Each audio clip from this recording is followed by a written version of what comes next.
What up, Skip? Man, what's up, man? I'm so happy you here. Me too, man. How you doing? I'm good, man. I seen you dancing. You done got fine. What is going on in LA?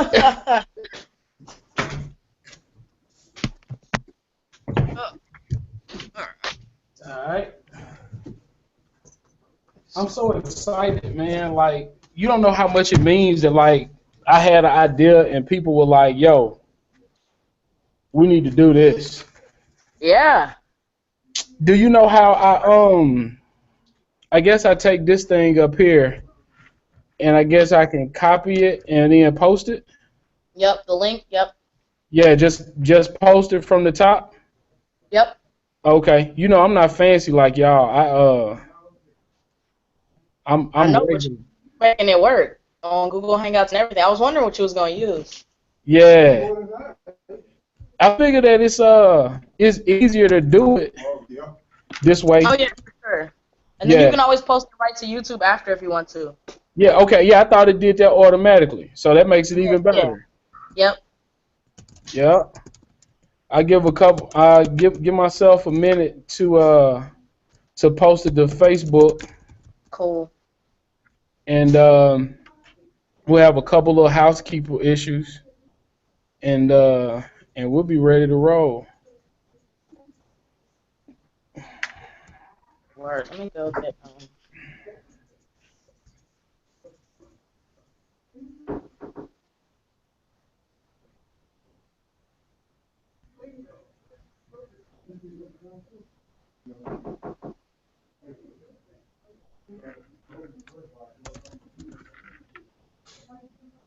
All right. I just put it on the Facebook. Boom.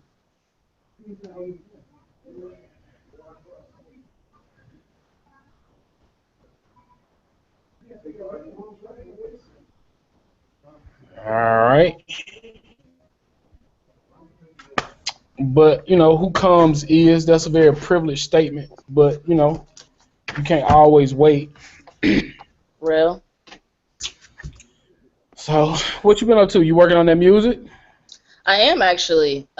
This is I don't know if I ever actually told you what I was doing, but basically I got this idea to do an Afrofuturism short story with my friend because I've been wanting to write, and I'm gonna write it like a score almost, like a soundtrack to it. So we're working on that right now. What up? Hey man, nothing man. Get ready to start this little book situation. Yeah, that's true. Okay. All right. Okay. What's that? Yeah, like man. Hey, what up with your brother? Hey, what's that, bro? Hey, look, you coming to the book thing? Yeah. Oh, that's what's up, man. All right. But now, Cams, you didn't tell me that because I got the same type of deal happening. This brother, what's your last name, brother? Wesley. This brother Stanley Wesley. Mm-hmm. He's from Respect Our Black Dollars, Okay. a group here in Jackson, doing really good work, holding the convenience stores and other groups actually accountable for the types of products that they serve and sell in our community. So it's actually really dope to have him a part of it. So that works out great. Yeah, hell yeah. But like that's the same thing that I was trying to do with Radio Free Dixie. So I'm interested in hearing the direction that you go in it. Yeah, like Okay. that's dope. Oh yeah, for sure. We should talk about it soon, for sure. Yeah, definitely, Yeah. definitely. Um, give people a couple minutes and then we just gonna go for it. Um, so I tell you a chunk of how like I facilitate it.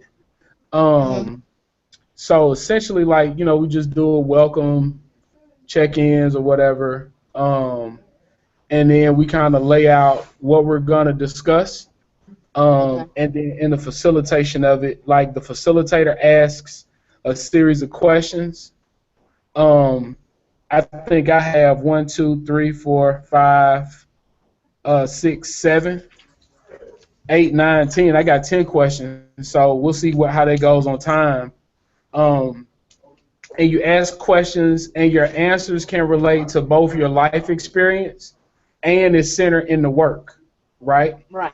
Right. After we do that, then we have a response back to the group, laying out the things that we thought about the reading, um, and the things that we thought about the facilitation. And then we just kind of determine when we'll do it again. I think we ought to do it every other week instead of Mhm. weekly. That gives people Right. time to, kind of read and digest and live more. Um, and then we just kind of talk through it that way. So, Um, it's real slick. Like it should not take more than an hour to do it all. Cause you don't want people to be here all day. right. Um, and then it makes us be really accountable for time. Cause time is our most valuable resource. Right. So I got 538. I give it to 540. I want to make sure that I'm sharing it right. Let me go. Let me check. Make sure I Okay. can see it.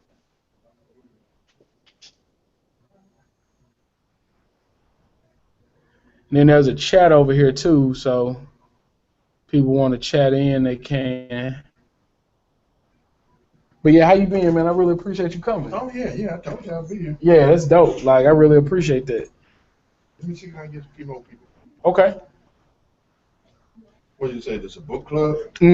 We're reading Asada and starting like the basis of political education. I think Asada, Blood in My Eye, and a couple of short essays are really good things to like wrestle with the text. Because a lot of people are just out here emotionally responding to this murder, and like, they don't care about our lives, man. So like, why not take it as an opportunity to organize and pull people together and really ground it, to kind of move the discussion forward a bit. Because I think it definitely aligns. Like I think the response of respect our black dollars is definitely a strategic response, right? But how many people just saw that and complained about it and didn't really, take it to the next level of starting to do analysis? And I think y'all got some analysis up, to justify the work that you're doing. Hey, brother, how you doing? I'm down here at the African Art Gallery. I'm here with brother Skip Coon. Did I post it right, Cam? Yeah, we getting ready Yeah, to I think start so. It's making me sign in. Let me just. the meeting. See if Okay. you want to participate. Okay. Alrighty. Uh, no, wait, that might not be quite right. It's taking me to the wrong place. Hold on. Okay. See if I can get it for you.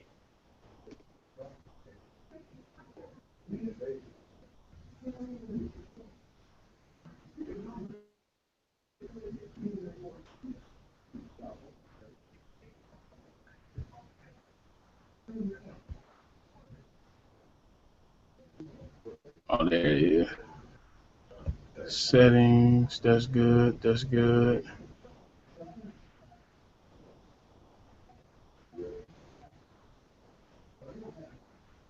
Links are there.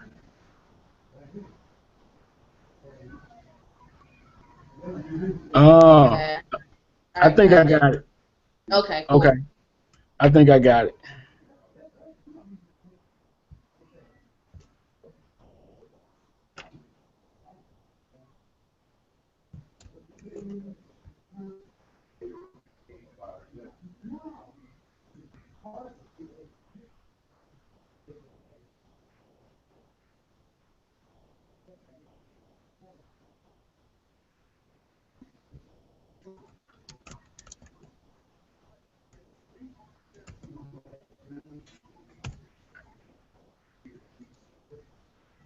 All right, there we go. I think I got it now. Cool. Yeah. Is that you too? Yeah, I had to turn my one of my tablets off or my You got phone. all the technology. I mean, you know me.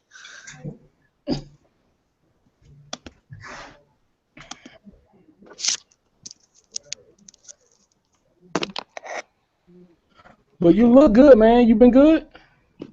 I have been good. I have been good. just got back from sickle cell summer camp with the babies, so with the kids, the kiddies. So That's dope. yeah, it was. It was definitely dope.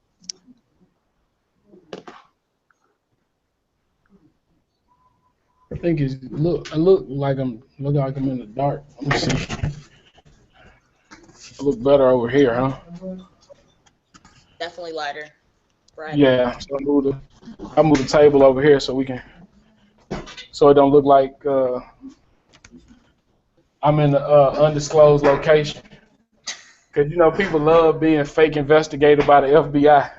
You right. You right about that. Like, the FBI gonna shut down your book club.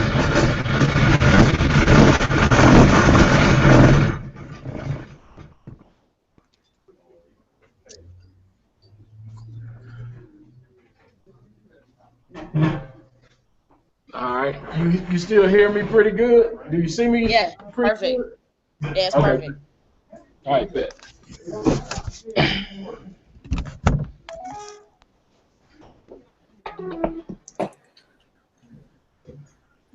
But yeah, it's a cool spot. They looked out for us and everything. All right, well, we're gonna go on and get started.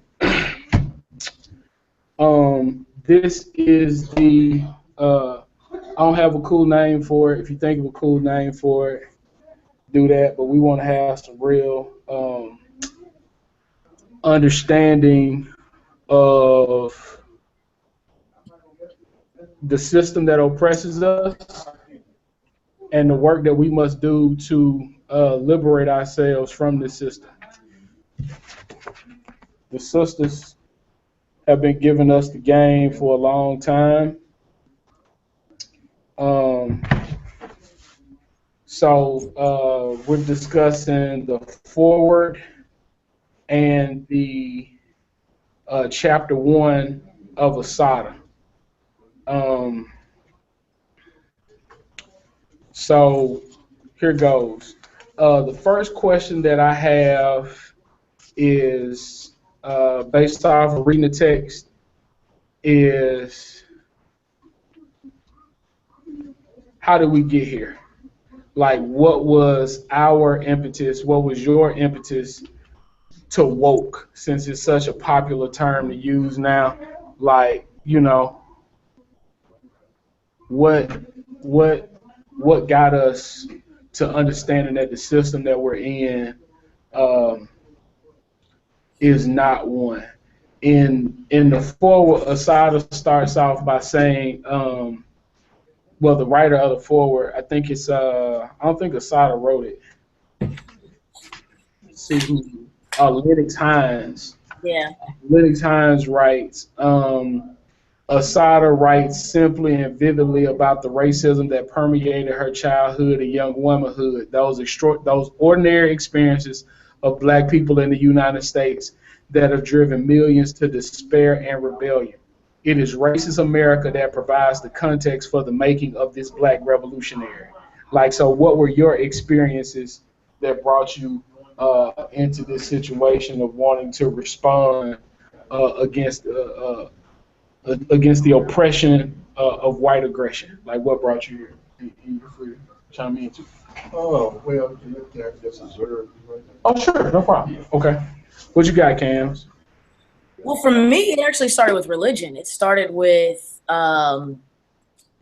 in college when my niece came out, and it was like a big deal for our family. And just a lot of the things that I had been taught via Christianity weren't adding up. They weren't making sense anymore. And the more I tried to get understanding of it from, my dad and pastors and this, that, and the third, the less it made sense, right? And so I started just reading. I just started I went ham.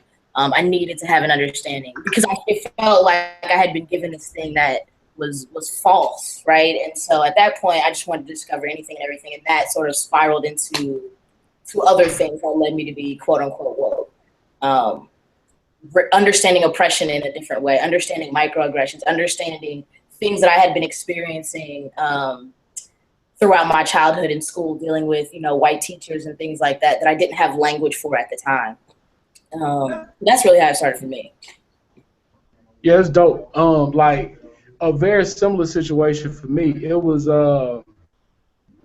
really recognizing that the world wasn't fair, like it just wasn't right, you know. And then my dad had a certain amount of understanding politically. It's really interesting as I've gotten older and more mature. My dad, you know, tells me how uh, I get it from him, you know, and even though it was never any real conversations about it, I can look back on it and recognize what my dad was doing. Like, he bought me these black action figures, you know what I'm saying? Like Sun Man and like all types of just small things like that. Like he was planting the seed, Right, right. you know what I'm saying? And then where I'm from is just so black. Somebody on Twitter was talking the other day, like, you know, when was the first time you had a black teacher? And I had to flip the question. Like, I ain't have a white teacher till I was in the third grade. You know what I'm saying? Like, all my teachers have been black. All my principals have been black. I didn't go to school with a white child until I was in the eighth grade. Um, all I knew was black people, and black people were smart and talented. And I just came from a house where black people, you know, like recognize the evils of white aggression. So it was not a like I was never coddled into thinking that, you know, one day white people gonna be my friend. You know, like I don't have that lived experience. Like the lived experience that I have is black people got to do right by black people. Mm. So I I didn't I didn't learn more about the real world in air quotes until I was a man almost. You know, like in high school, 10th, 11th grade, like looking at stuff and recognizing, oh, things are different. You know, like otherwise, the only white people I knew were white people that worked with my mama. And like I just knew them going bowling. You know what I'm saying? Like I didn't have any real interaction with the dominant culture that I thought that would lead me to think that they were better or smarter or anything else. Like I just knew that my world was black and that if I wanted the world to be better, it was gonna be better with black people in it. Mm. You know? Yeah, I think that's a, you know, because being here in California, I talk about this a lot about how, you know, we had probably the height of, you know, what I call covert racism, right? Where everything seems great on the surface, where my neighborhood is really diverse and my white neighbors are supposedly friends with us and things like that. And I think that's why this happened in college, because that's when I first went to the South and saw things very differently. It's when I first was around other black people who were, you know, doing the same things I was doing, interested in the same things I was interested in. I wasn't an anomaly, right, anymore. I wasn't an exception to the rule. And that didn't happen until I got to the South, until I could see all of these black people and sort of have a little bit of the experience that you had growing up. Yeah. That's interesting. So uh, people will have a lot of different answers to this question, but like, what made you choose this response to that stimulus, right? Like, what made you decide that the oppression that black people face must be fought, not must be capitulated to? The oppression that black people face must be engaged and resisted, not succumbed to. Like, what made you pick this? You know, like if you could have picked anything, you could have picked anything else in the world, but you chose to resist the oppression of the dominant culture. Like, what made you pick this side? It didn't even seem like there was an option, right? Like it didn't seem like, and I think because a lot of what you said about seeds having been per se, but my mom made sure I had these images of black people, right? And my mom made sure she instilled certain things. She didn't always have the right idea about how to resist certain things, or I would say I would change it and say she did the best she could with what she knew how, right? And telling me and teaching me how to resist certain things in school. But even her not having the language and not having the understanding for some things, she did the best she could to plant those seeds so that by the time I was able to recognize oppression for what it was, resistance was the only option. Like it didn't seem like I had been fighting with in every other area of my life, right? Even dealing with sickle cell and the race issue that comes along with that. I was taught to fight. I was taught to resist. You don't just take anything. You're not going to take it lying down. So it was just a matter of finding the right tools and finding the right way to resist for me. Yeah, like my mom never asked me to submit easily. Like I remember being a young child going back and forth with my mom talking about things weren't right or things weren't fair. And because I told you so was never a respected response by me, and there were no consequences to me voicing my opinion. Like my Mm-hmm. mom always said that she wanted me to think. And when she wants me to think, that means that I'm gonna respond when she says something. Like one of the earliest stories that she tells often is that when I was a little boy, she told me that if I do something, whatever it was, if you do it again, I'm gonna whoop you. And I was smart enough and dumb enough, right, to say, no, you're not, because you said that last time. You're not gonna whoop me. And with that, like my mom started to recognize, like, yo, like he's paying attention, like he's picking up on, he's aware of, and all of those things meant something. So because of that, like this is what I'm gonna do. Like I'm gonna tell my truth. Like uh, I'm not going to be quiet. Like I'm not going to go peacefully. Like I'm not gonna go along to get along. And it's not just because my mama let me talk back in air quotes. Like I don't know what else. How else do you talk to somebody? Um, but the expectation was never there that I just willingly submit to any type of authority. Like even at church, like that don't make no sense to me. Like in church, like 9, 10 years old, this don't make sense. Well, why they say do this if you do this? Like I don't understand it. So like my mama never beat it out me. And I don't think people really recognize that like the first people that quell rebellions are your mama, your dad. Like them the people that quell them rebellions because, like they gonna name you a name so you can get a job from this system. You know what I'm saying? Like that don't make no sense. They're going to teach you, not just how to get home, because I understand that. They're going to teach you how to be safe. I understand that, but I don't necessarily understand how we're not gonna hold our children accountable for fighting back too.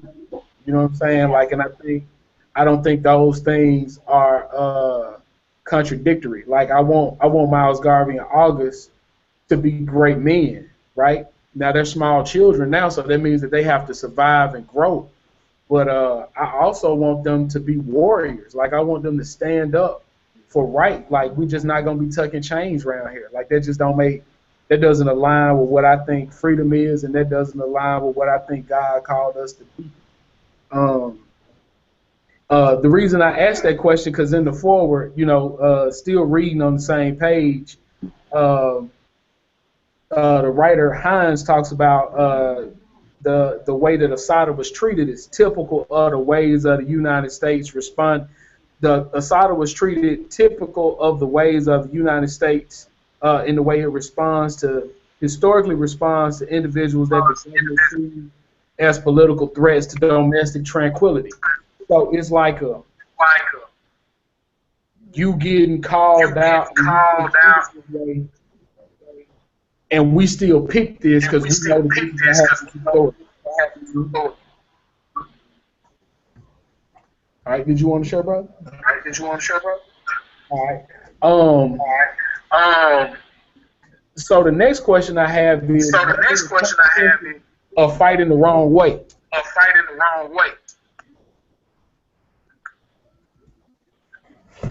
Say that again.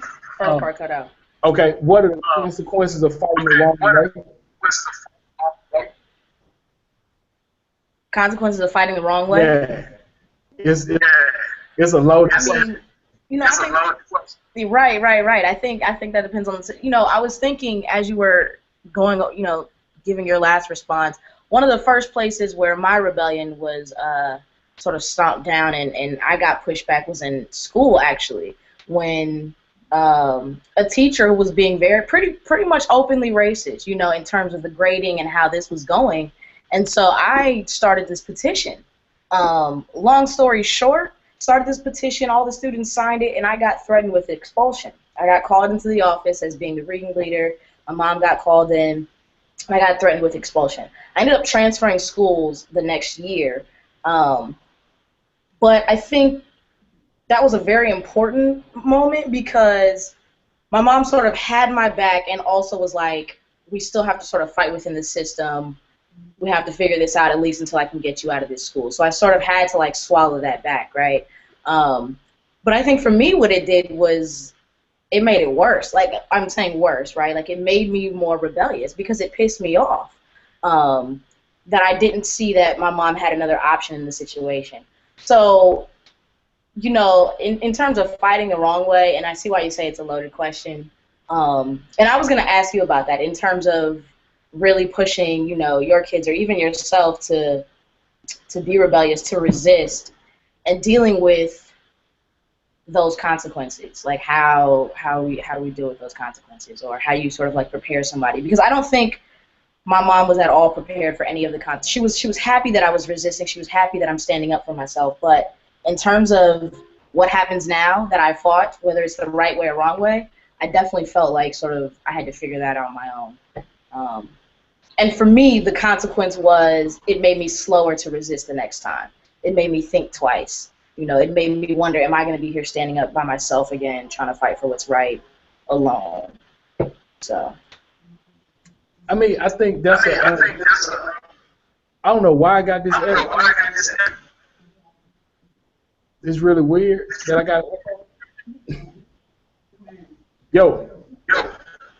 Yeah, all right. I just had to.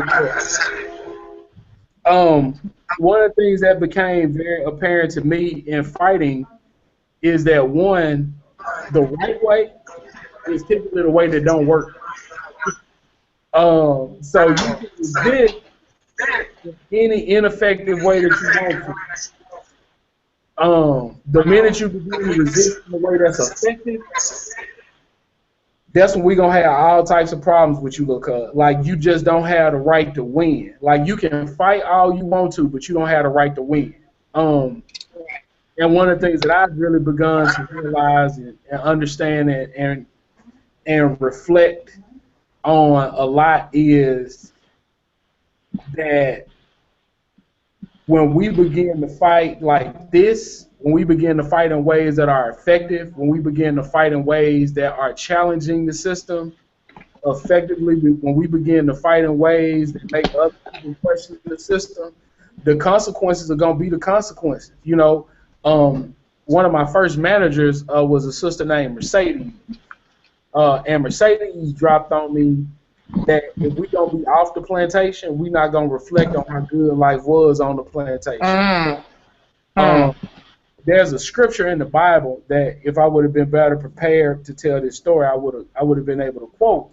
But it's essentially like Moses talking to the people after they allegedly left Egypt. And what Moses says is, you know, when you reflect on the good times, also remember the bondage. Like when you remember how good it was on the plantation, when you remember how good it was when you were in slavery because you're suffering, I also remember that it was bad enough that it led you to be out here in the wilderness. Like Harriet Tubman wasn't kidnapping people to leave plantations. So when you get out there in the woods and you're cold and you're hungry and you're afraid, you got to be fueled by the fact that you thought this was better than what you were getting. And it's not going to always be, you're not going to, if rebellion was easy, everybody would do it. Like I feel in some ways called to rebel. You know what I'm saying? Like it's not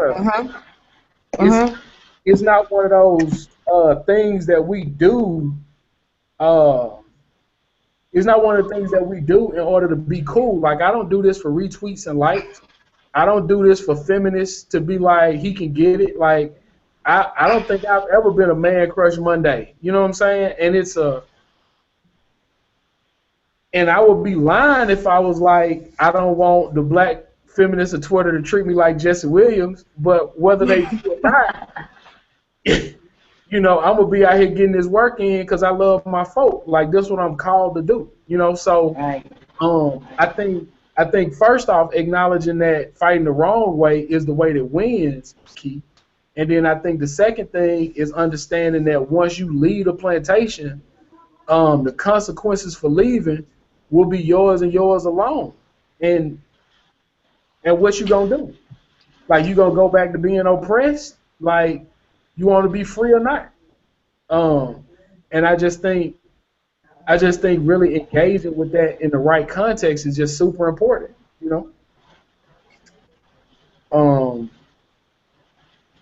the next question is, how do we use social media? How do we use art? How do we use music to center our narrative?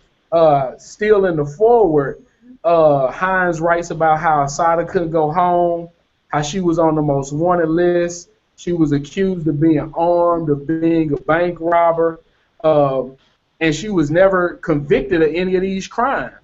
Even the evidence that they used to justify her being convicted of the murder of a racist, oppressive police officer, um, science has proven that's not the case. Like that's not how that works. And it makes me think about. I'm reading at the top of page Roman numeral 9 in the forward. Uh, the photograph of Assata had been released by the FBI and the Attorney General and the U.S. Attorney's Office to the New York Clearinghouse Association, a banks association, which placed the ad and posters even after Assata had been acquitted of a bank robbery in January 1976. Another advertisement offering the same reward for unapprehended bank robbers appeared in the Daily News in March of 1976. This time, the photograph was a recognizable mugshot of Assata with the word apprehended across her face. This poster appeared 2 months after her acquittal on the August 1971 charge. 2 years after her acquittal on the September 1972 bank robbery charge, and while no bank robbery charges were outstanding against her. Uh, so the question is how do we use our art to center ourselves in this narrative? Because there's a Malcolm X quote that indicates how easily people are manipulated. He talks about how if you watch the news and you don't think for yourself, the news will have you hating the oppressed and cheering for the oppressor. Like, so how do we effectively Right. use our media and our work to ground ourselves and to ground our community and understand that we need to be looking at ourselves and not our enemy um, to frame conversation. Like like when people talk about a buddy was talking to me about how black people in America are talking about police brutality, and black people in other countries are not talking about police brutality because they don't really have police; they have military. Mm. Um, and because of like the military, like you getting it, they getting it all the way in. There are people that are from those countries that are still carrying out the same colonial rule for the most part. Um, like what are we doing to really engage them and to understand that it's a system that we fighting against, not in Jackson. They've been trying to get the 500 police officers, I know, since the 90s, uh, and it's not the 400 people that have chosen the wrong side in this fight. um, so so how do we, the question again is, how do we use our media to center our narrative so that we don't become so easily duped into responding to uh, comments about whether or not Eric Garner should have been selling cigarettes, or conversation about whether I can't think of the new sister's name. There's so many. Um, Current game. yeah, it should have been a Moore. Like we're Right. not talking about the right thing. Like, how do we focus our narratives right in our work and make sure that we're staying on topic and on task in addressing the terror, the police terror that Black people in America live under. So, like, how do we do that?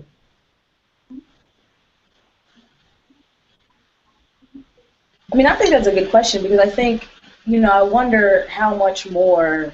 I say this often, right? Like every time we see a new video and people are sharing it, and at this point, I've just stopped sharing most stuff because, one, I'm just like, I don't need that in my life. Like, I don't need to watch these videos and see these images over and over. But also, for most people, it's like, how many examples do you need, right? How many different ways can we say this is what's happening and this is what's been happening? I mean, I'm like you. Like, how do we, like, we know it's happening now. And, like, I'm sort of tired of talking about, not that I'm tired of speaking the names and bringing, awareness and attention to everybody's, to people's situation, but I feel like the conversation has to move past, oh my God, I can't believe this is happening. What's happening? Another person? Oh, another hashtag. Okay, we got there. How do we now really get under people to understand that it is a system, like you said, right? It's not these bad apples. And I mean, I think more and more people are understanding that, but I don't think people are understanding to the level that we need them to. Like when we talk about abolitionism when it comes to police, like people cannot fathom our nation without police. Like people can't fathom our nation without prisons. And so I think that's the conversations we need to be having right now, like sharing, using our media and our platform and our art to discuss those things, to really, ask the hard questions, to ask the questions that nobody's really asking except for, in the classroom or in a book when you're reading, something by Angela Davis. Those are not the conversations that I'm seeing on social media for the most part. So that's where I'm kind of wondering, how do we get from where we are now to the next point in the conversation? Yeah, like I wonder that too. Like I don't have a real answer for it as much as it's just like Right. how do we, like how do we? Because we seem so reliant on the dominant culture, and we seem so dependent on likes and favorites that sometimes I don't necessarily know if we really aspire to shape the narrative in that type of way as much as we're seeking to be shown on white folk media. Right. And had it on the head and told, that we're different. Right. Well, I mean, I think this. Oh, go ahead. You don't have to, like, if you want to. Yeah. Well, I was just. Okay. Yeah. You just listen. Okay. Yeah. All right. I got something. Well, my deal. Okay. What's up? What you got? It's changed. I mean, even though the white supremacy system comes, but it's different perspectives and dimensions you can look at. Okay. You know what I'm saying? And really, me being a spiritual person, I believe really, man, now karma's playing out, believe it or not. And really, this white supremacy system been intact for so long and so destructive to so many things. And it's been destructive for millennia, ever since it's been on the scene. And I believe we had to take, it's a changing of the guard that's going on. And, yes, and blazing and whatnot, spark change. But I believe by the natural flow of the universe. And I'm not getting all deep or whatnot, but karma is real. Okay. You do something wrong, it's coming up. And we have a debt that has been paid to us. Reparation and blood has been shed. And I believe that even this system and the police, all stems from slavery. When they had the Pally Walker, people, checking, the slave, they all, the essence of slavery. Mm-hmm. And it's not lining up with what's going on now. It's outdated. And really is being used now because it's used to control the ignorant. Because you and suppress the ignorant. But once old people wake up and really come to knowledge of self, I believe it's not only gonna set a different tone, but it's gonna show who we are really as a people in many ways.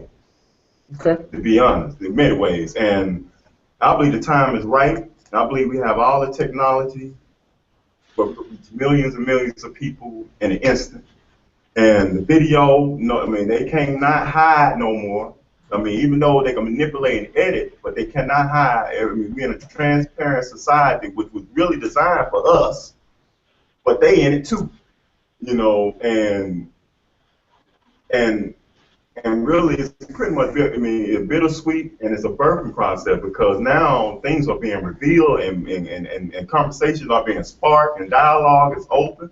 And I believe it ain't going nowhere. I believe it's going to escalate.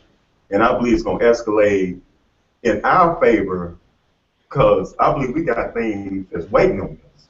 Our ancestors are waiting on us to tap into them to put us in a state where we was building pyramids, you know, or, you know, what, because it wasn't just physical that did that. It was, you know, a lot of other things that we lost due to colonization and imperialism and all these different, you know, when we was colonized, you know, we lost that power. And I believe once we come back to knowledge of self and really, you know, and we can do it proactively and speed up the process, but that's just inevitable. That's going to happen. The changing of guard is going to happen. We're going to be in the forefront. The thing is, when the opportunity presents itself, we're going to be ready. And I believe we got people that's right now, like you know, y'all, you know, going to be to step up to the plate. And because everybody going to be able to lead and everybody ain't going to make it. But I truly believe we're in a position now where Babylon's in trouble. All right, I'm with that. Babylon is in trouble. Babylon is in trouble. You heard it here first. And you know, just proceed on because it's inevitable. It's gonna fall. I mean, literally gonna fall in our lap, to be honest. Because believe it or not, and I know it's probably sound far fetched, but if you look at it from a position of karma, you know, like an individual, when you constantly, I mean, if I'm constantly doing bad to a person and constantly hating a person out of my very being, that's like drinking poison because the only person I'm affecting is everything I manifest and who I am as a person. You know, from that state of being. And we all know within that community, it's a bunch of hate, a bunch of deception, a bunch of lying, a bunch of, they despise us. And so as long as they stay in that vibration, that alone is they're going to reap the implications. That's just by default. Now, the other proactive approaches, you know, like you want to spark guns, hey, do it. Or just the elevator, the way we want to spark the revolution, but the revolution's already taking place in the spiritual, what I'm saying. Okay, that's right on. All right. So now I'm reading from page 11 in the foreword of assata, about middle of the page. Under New Jersey law, if a person's presence at the scene of a crime can be construed as aiding and abetting the crime, that person can be convicted of the substantive crime itself. So basically, if you're there, you can be convicted of committing the crime. So if my buddies are at the store and one of my buddies robs the store and I'm there with him and I run away with them after they've robbed the store, I can be convicted of robbery, right? Okay. Who is present at the scene of our victimization?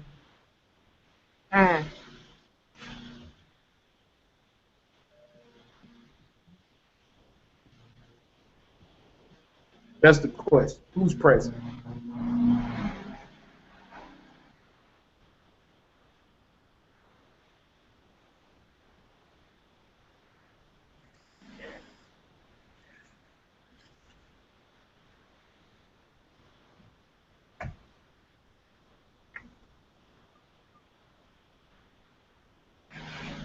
That was that good of a question? Yeah, I don't know how to answer that.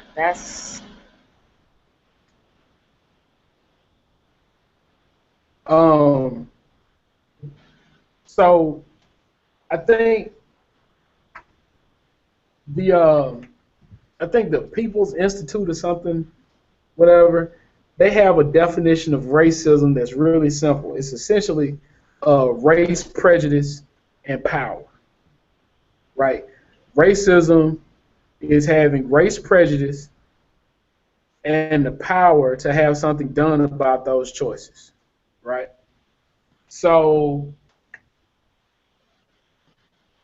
sexism will fall in the same thing, right? Like, excuse me, do I have beliefs or opinions about women? Yes. Do I have a system in place to oppress women? As a black man, not really, right? Right. I can build institutions, right, like church that doesn't affirm women or that silences women, but essentially, if a woman leaves that space, she's no longer in the system that I can control. Right. So my system doesn't necessarily have much of a reach. You know what I'm saying? Like it can be an oppressive space, but a person can choose to leave my system, right?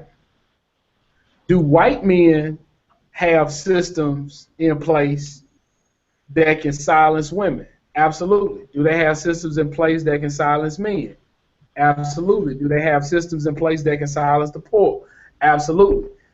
Most people don't have the power of a system to affirm what they believe, right? Mm-hmm. So when we start talking about who's present at the scene of our victimization, right? If black people are oppressed in America, like who is there? Who is there? So it's not just the police, right? It's onlookers, right? Mm. It's the people that didn't do nothing but shoot the video. They were there. Um, it's schools. It's parents. It's all types of people that didn't teach you to do it a different way. Um, Hospitals because they don't provide us the medicine.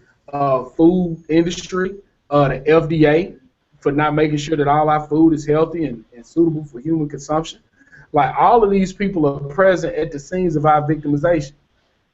Uh, and In what other we words, do, you're just saying like who's complicit in the oppression, right? yeah, and Which not is just just about complicit, everybody participating in.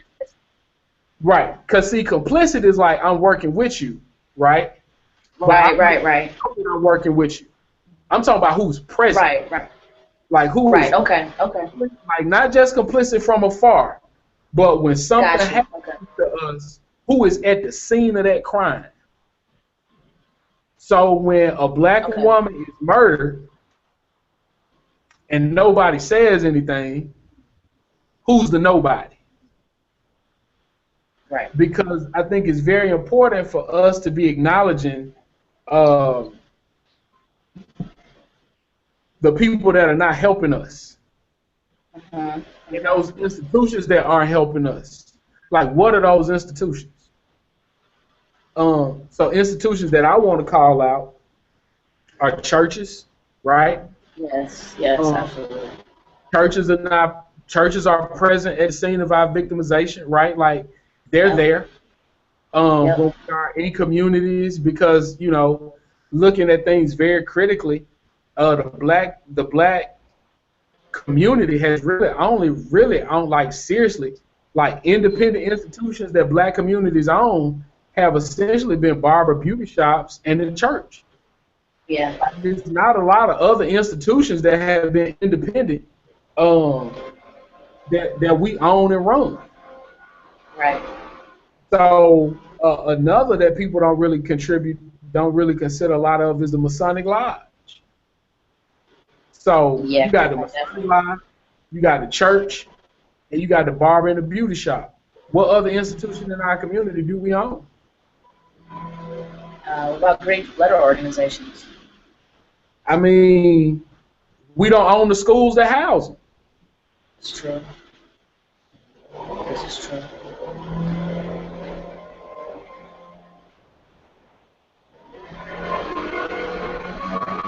and then yet I still think that there. I mean, I guess there is always an undergrad on campus component, but there's also, um,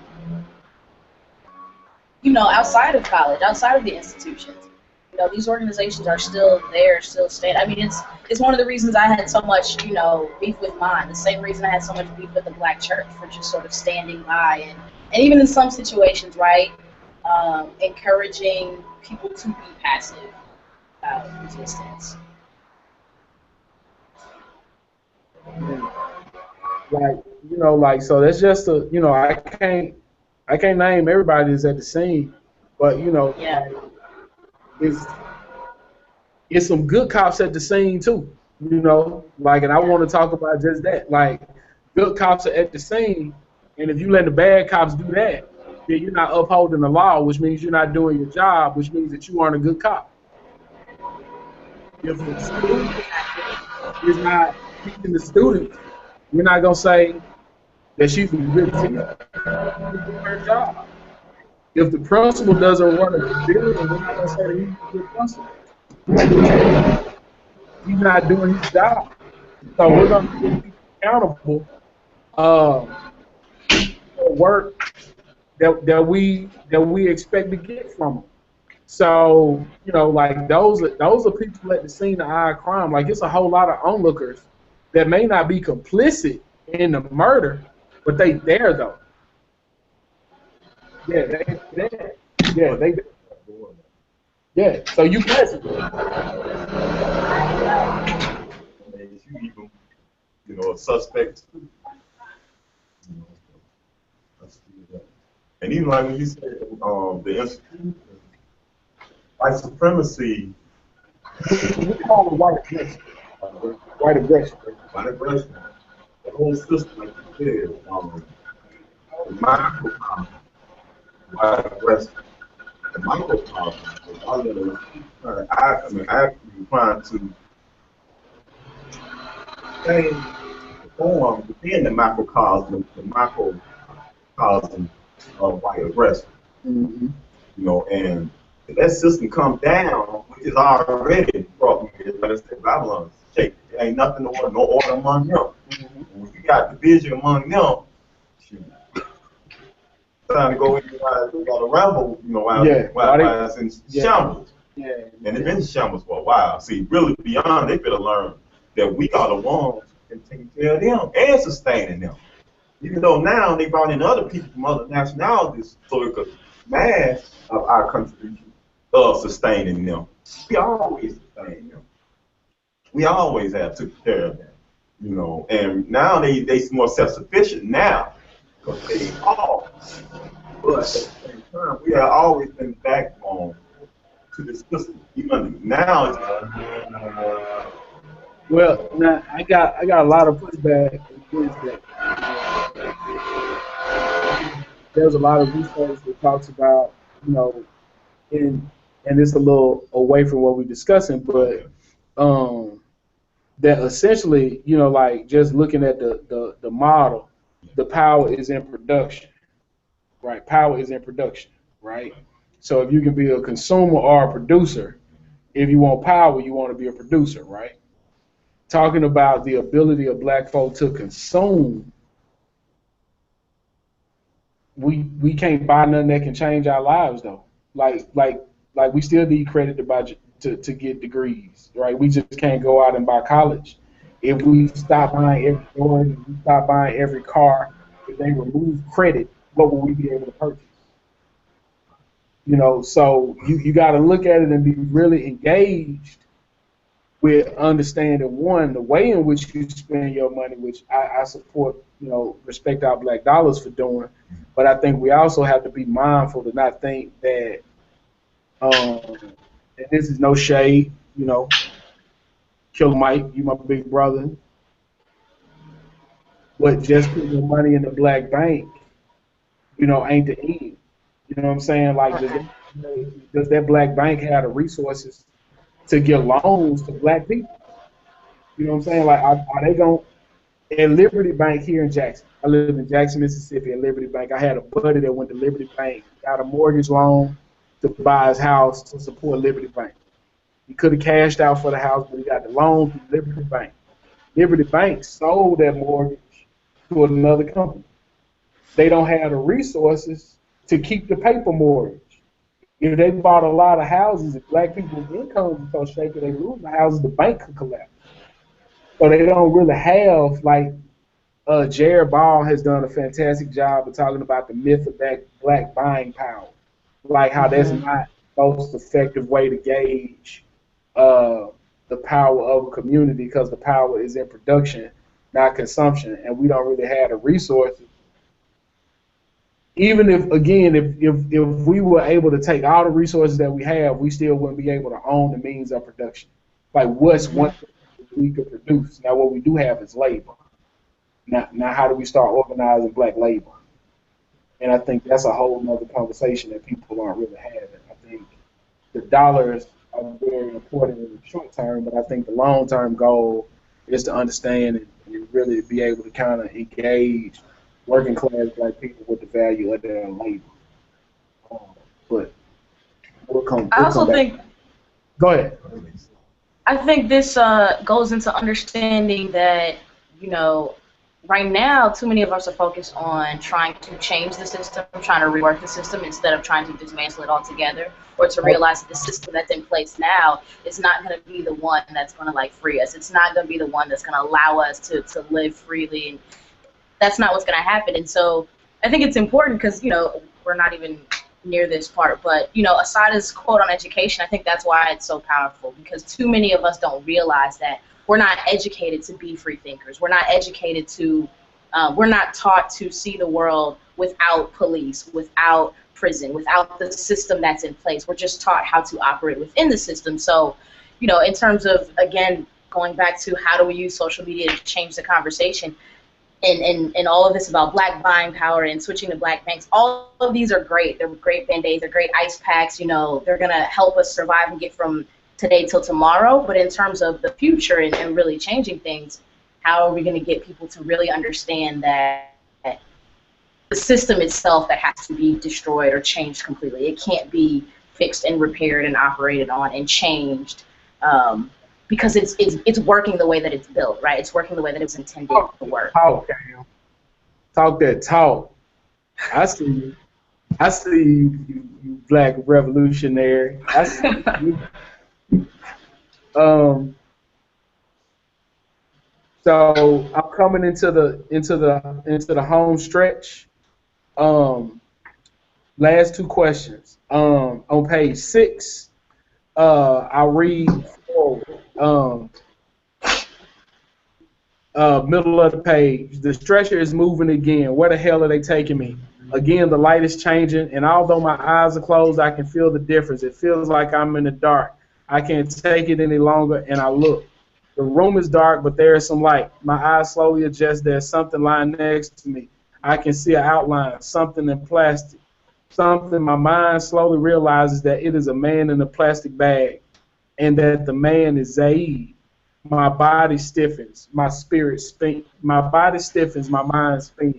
One of the troopers says, Mm. "That's what's going to happen to you before the night is over if you don't tell us what we want to know." I say nothing, but inside I'm raging. Dogs, swine, filthy pigs, dirty, slimy scum, bastards, sons of bitches. I rage on and on. I wouldn't tell you the right time of day, I remember thinking. I wouldn't tell you shit stinks. The night crawls along, nurses, doctors, and troopers. I'm still scared, but I'm just as angry and as evil as I am scared. When in these conflicts, when we're facing the consequences of our choices, what is the emotion that leads over our fear? Mm.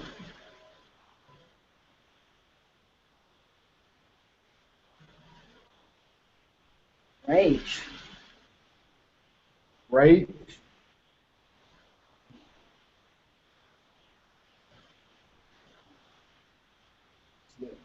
Anybody else? What's the emotion that takes over and leads you instead of your fear? Uh, Solve? I would also say frustration. I think about the spook who sat by the door. and and I can't remember who it was, but he tells Dan, because I hate white folk, and Mm. Dan tells her that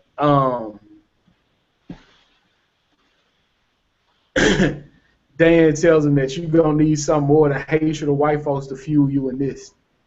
Mhm. Uh, and one of the things that I think about is love, like Mm. how much I love my mama and how much I love my sons and how much I love them and I don't want them to deal with the shit that I got to deal with. Um, so as angry as I am and as scared as I am, I love them and I want them to not have to deal with this shit. So that grounds me in my fight, you know, like how much I love the people that I love, like how committed I am to the people that that love me, that like we resist in this way and we recognize the challenges that we face. It's just how do we how do we move through it, you know? I Um, think desperation is another one. I think that's probably closely tied to love when I really look underneath it. Desperation was the other one I was thinking about right after frustration. Just like desperate for something different for my niece's nephew's godson, right? Like that, like even if I could be okay with this, even if I could just be like, forget it, I'm tired. Being desperate enough to like know that something has to be different for them. And like you said, I think love is definitely underneath that. yeah, yeah, Uh, yeah. Um, wow. yeah, definitely. Like,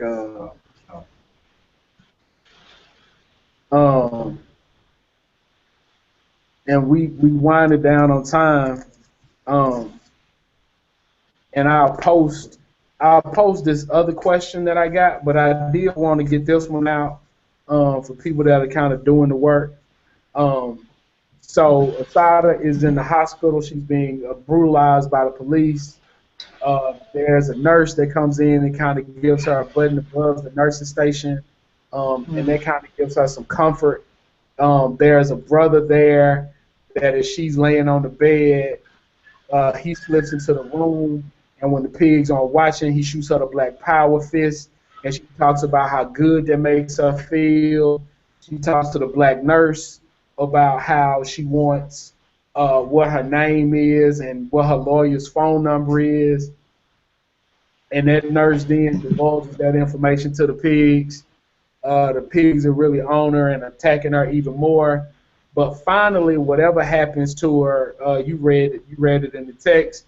What happens to her is that her lawyer is able to come and see her. Her mother is able to come see her, and her sister is there to come see her. So I want to read a little bit about that, um, and that's how we'll end it tonight.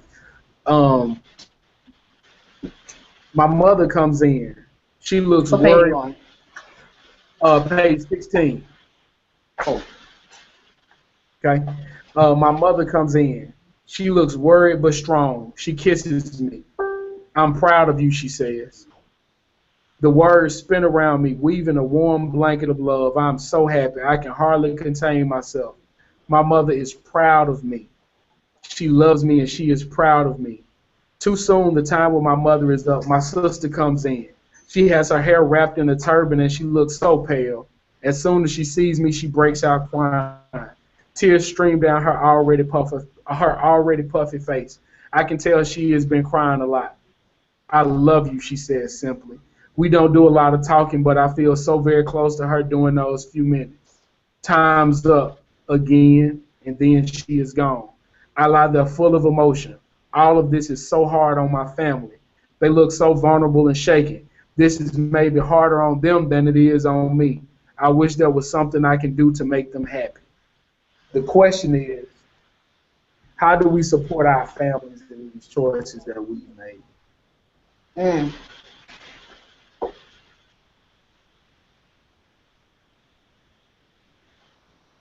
For me, it's been patience and compassion, mostly patience. Um, being the rebel of the family, and then this has always been the case. But now, when we're venturing into dangerous territory, having those conversations with my mom before I go to an action, before I go to a meeting out here. Um, but patience and like compassion and understanding that we're not in the same place, that her survival looked a lot different than mine did. She was growing up. And the way in which she resisted doesn't have to look like the way in which I resist. So, I don't really know, man. Like, it's very scary to me to be thinking about it too. Like, I don't know how I support my family in the choices that I've made. I mean, my family has changed a lot, um, but I still, wish and want.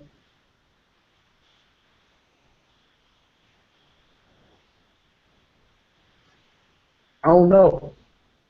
Like, that's something that I've really been thinking about. Um, I don't know.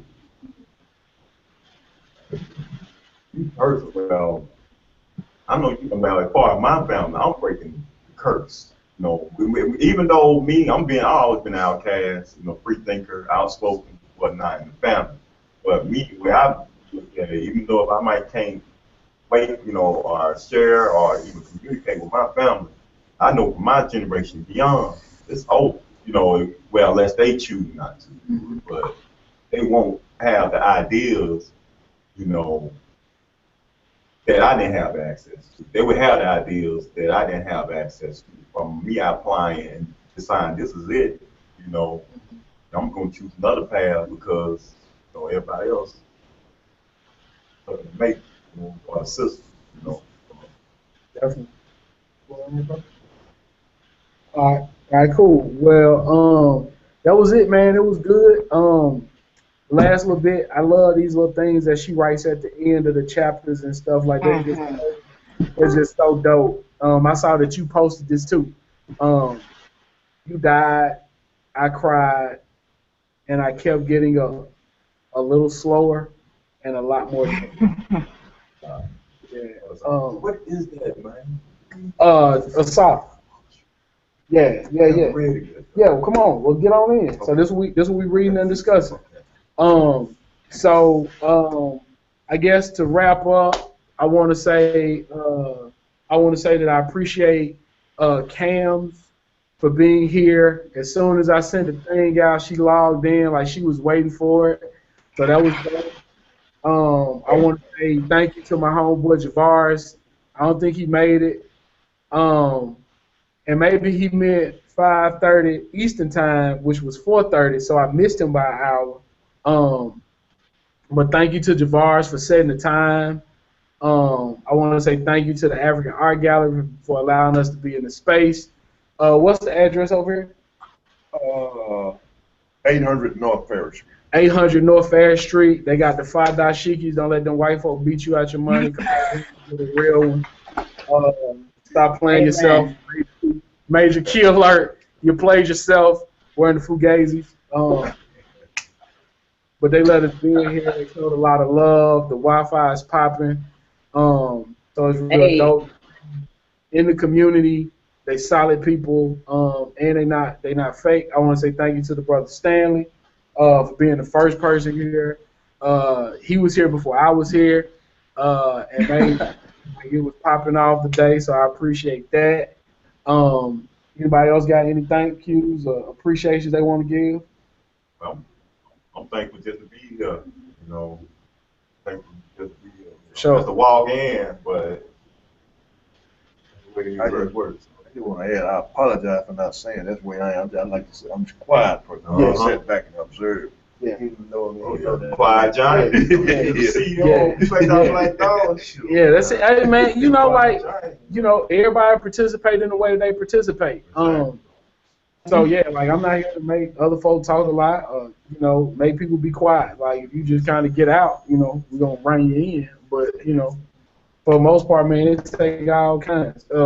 Cams, you have anybody or anything that you want to say thank you to or appreciate in this space? You, man, thank you. I appreciate this. I've been wanting to talk about discuss assata for a long time. So And Yeah. usually I am the quiet one, so I'm glad this is you doing it. I feel comfortable enough to like hop in and talk. So Oh, good. Now this is another question for the group. Do we want to do this every week or do we want to do it every other week? I would say every other week. Every other week. So today is the 4th, so not the 11th, but the 18th at 5:30. Okay. We'll be back here at the African Art Gallery, 800 North Fair Street, Jackson, Mississippi. I'll post another link. I give you a better heads up, you know what I'm saying? I have my hair cut next time too. I look real suave so I can, you know what I'm saying, get my Jesse Williams on, you know what I'm saying, try to be, you know, somebody revolutionary bay, you know what I'm saying, somebody Man Crush Monday. No, you don't need to be Jesse Williams. Keep the melanin popping, please. I need the I mean, melanin. So you black, you're all black. good. You're right here. I don't know who that was. That was crazy. Like, I appreciate, like, I didn't even get to see your name, but you know what I'm saying? Hey I'm be Skip, I pretty sick. just wanted to say thank you for having this and thank you for encouraging me to reread Asada. It's really doing a lot of good, so thank you so much. And thank you for the art gallery owner for hosting this. It's been cool, y'all. Really appreciate y'all. That's what's up, man. So we'll be here on the 18th, not the 11th, but the 18th, and we'll be popping back at 5:30. As I Which sign off, chapters? let's do 2 and 3 next time. Perfect. 2 I'm gonna and 3. make you a little flyer, Skip. I bet I'm gonna hold you to it. So we doing 2 Oh, and okay. 3 um, on the 18th. As I sign off everything, stage, everything, right on to the real. You know the rest. Freedom. That's how I walk.